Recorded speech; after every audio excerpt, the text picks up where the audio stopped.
നമുക്കിന്ന് നമ്മുടെ രാമുവിനെ ഒന്ന് കണ്ടാലോ? കുറേ നാളായി പലരുടെയും ചോദ്യമാണ് രാമു ഇവിടെ. അപ്പോൾ രാമുവിനെ ഞാനിന്നൊന്ന് കാണിച്ചു തരാം. കൊണ്ടുവരികയാണ്. രാമു വരുന്നു. രാമുവിനെ കെട്ടുന്ന സ്ഥലം ഇവിടെയാണ്. പക്ഷേ കമ്മൊന്ന് പൊട്ടിപ്പോയി. തോടാ ചോട്ടു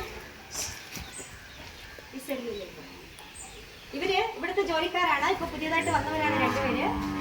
ഇവരിതുവരെ ഇറക്കിയിട്ടില്ല രാമുവിനെ. ആദ്യമായിട്ടാണ് അവര് കൊണ്ടുവന്ന് രാമുവിനെ ഇറക്കുന്നത്. പക്ഷെ വേറൊരു കാര്യമുണ്ട്, ഇവിടെ രണ്ടുപേരുണ്ട് കേട്ടോ. രാമു, അവന്റെ പേര് രാമുവാണ്. ഇവന്റെ നമ്മുടെ രാമുവിന്റെ പേര് രാമുവാണ്. അത് ഒരു നമ്മൾ അറിഞ്ഞിട്ടില്ല, ഇവിടെ വന്നതിന് ശേഷമാണ്. രാമുവിനെ ഒരു ദിവസം ഞാൻ വിളിച്ചപ്പോ അവൻ വിളി കേട്ടു. അപ്പോഴെനിക്ക് മനസ്സിലായത് അവന്റെ പേര് രാമുവാണെന്ന്. എൻ്റെ പിള്ളേർ നേപ്പാളിലാണ്. അപ്പം ഞാൻ പക്കാവോ അക്കീന്ത് ഞാൻ പക്കാവോ. അവനെ രാമു എന്നാണ് വിളിക്കുന്നത്. രമേശാണ് രാമു എന്നാണ് വിളിക്കുന്നത്. അപ്പോൾ നമ്മുടെ രാമുവാണ്. നിങ്ങളുടെ ആരെങ്കിലും വീട്ടില് ഇതുപോലെയുള്ള പോത്ത് കുട്ടന്മാരുണ്ടോ? എങ്ങനെയാണ്? നല്ല വളർച്ചയുണ്ടോ? ഒരു വർഷം കഴിഞ്ഞിട്ടുണ്ട് രാമു.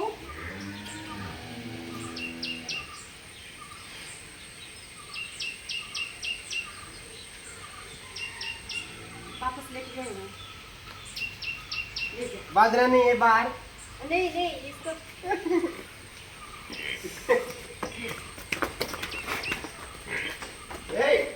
धीरे. അപ്പോ പിന്നെ എനിക്ക് വേറൊരു കാര്യം പറയാനുണ്ട്.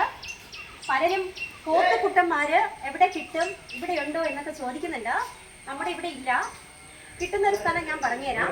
കൊട്ടാരക്കര എന്ന ഭാഗത്ത് പഞ്ചാബിൽ നിന്ന് മുറ ഐറ്റം ഉള്ള പോത്തുകുട്ടന്മാരെ കർഷകർക്ക് ഇറക്കി കൊടുക്കുന്ന ഒരാളുണ്ട്. അവരുടെ പേര് ഞാൻ ഈ വീഡിയോയിൽ ഇട്ടിരിക്കാം. അപ്പോൾ അവരുമായിട്ടൊന്ന് കോണ്ടാക്ട് ചെയ്യുക. അവരെന്നെ വിളിച്ച് പറഞ്ഞു ആർക്കെങ്കിലും വേണമെന്നുണ്ടെങ്കിൽ നമ്പർ കൊടുക്കാൻ പറഞ്ഞിട്ടുണ്ട്. അതിന് ഞാൻ അവരുടെ നമ്പർ ഇതിലിടാം. കൊട്ടാരക്കരയാണ്.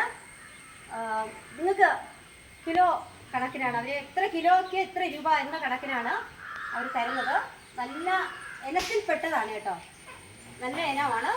അപ്പോൾ വാങ്ങിച്ചോളൂ. വെറുതെ ഇരിക്കുന്നവർക്കായാലും വളർത്താം ഒരെണ്ണം. ഇപ്പം എന്താ പറയുക, പുല്ലോ ഇപ്പം പുരയിടങ്ങളോ ഇങ്ങനെയൊക്കെ വെറുതെ ഉള്ളവർക്ക് ഒരുപാട് പേരുണ്ട്, ജോലിയില്ലാത്തവരായാലും. അപ്പോൾ അവരുടെ ഒരു ടൈം പാസ്. ഇപ്പം നിങ്ങൾക്ക് ഇഷ്ടപ്പെടുന്നവരുണ്ട്, മൃഗങ്ങളെ ഇഷ്ടപ്പെടുന്നവരുണ്ട്, എല്ലാവരുമല്ല. അപ്പോൾ ആർക്കെങ്കിലും ഇഷ്ടമാണെങ്കിൽ നിങ്ങൾ ചെയ്തോളൂ. ഞാൻ അതിൻ്റെ നമ്പർ ഇവിടെ കൊടുത്തിരിക്കാം. കൊട്ടാരക്കരയാണ്, മറക്കണ്ട. അവരോട്ടൊന്ന് കോണ്ടാക്ട് ചെയ്തോളൂ. ഓക്കെ, അതാണ് ഞാനിന്ന് നമ്മുടെ പോത്തുംകുട്ടനെ രാമുവിനെ കാണിച്ചതും. ഈ ഒരു വീഡിയോ ഇത് പറയാൻ വേണ്ടിയാണ്. ഒരുപാട് പേർക്ക് പോത്ത് ആവശ്യമുണ്ട് എന്ന് പറഞ്ഞ് ഞങ്ങളെ വിളിക്കുന്നുണ്ട്. അപ്പോൾ അവർക്കും കൂടെ വേണ്ടിയാണ് കേട്ടോ ഞാൻ ഈ വീഡിയോ ചെയ്യുന്നത്. പെട്ടെന്ന് വളരും. നമ്മളിപ്പം അധികം തീറ്റ കൊടുക്കാറില്ല. നമ്മുടെ ഇതിനകത്തുള്ള തീറ്റ തന്നെയാണ് നമ്മൾ കൊടുക്കുന്നത്. അതാണ് അതിന് അത്ര വളർച്ചയില്ല. പിന്നെ വെള്ളം, നമുക്കിവിടെ വെള്ളക്കുറവുണ്ട്, പുറത്തഴിച്ച് കിട്ടാൻ പറ്റില്ല. അങ്ങനെയൊക്കെയുള്ള ഓരോ കാര്യങ്ങളുണ്ട്. ഇതൊക്കെ ഉള്ളവർക്ക് ലാഭമാണ്, പോത്ത് വളർത്തുന്നത് ലാഭമാണ്. അപ്പോൾ ഇഷ്ടമാണെങ്കിൽ പോയി വാങ്ങിച്ചോളൂ, വാങ്ങിച്ച് വളർത്തിക്കോളൂ.